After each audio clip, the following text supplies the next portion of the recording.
a bloodbath in India's Pahalgam, a cowardly act of terror that took the lives of 27 innocent people, families, tourists, friends. The attackers came from across the border, their sponsors well known. And for India, enough is enough. On April 23rd, India's Cabinet Committee on Security, chaired by Prime Minister Narendra Modi, met in an emergency session. The verdict: a historic strike, not by missile, but by a treaty. The government of India has announced the suspension of the Indus Waters Treaty, a pact signed in 1960 between India and Pakistan with the World Bank's help. This helps to peacefully share the waters of the Indus River system.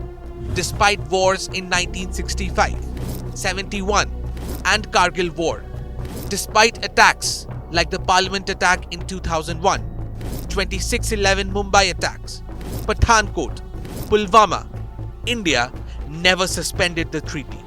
But Pahalgam broke that pattern.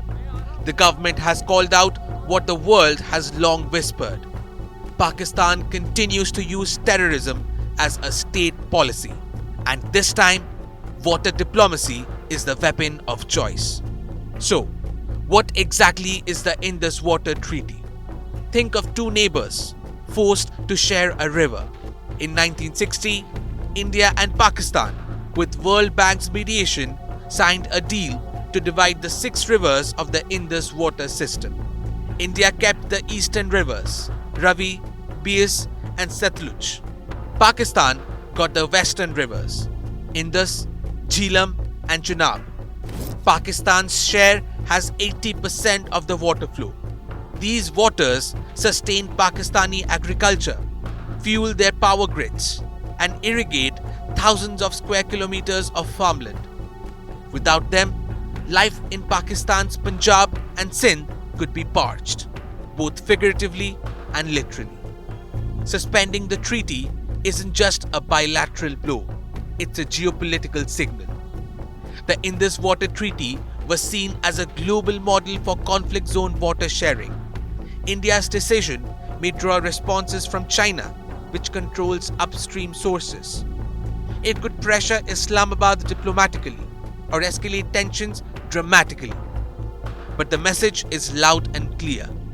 India will not engage with a state that exports terror. By suspending the Indus Waters Treaty, India isn't just holding water, it's holding Pakistan accountable.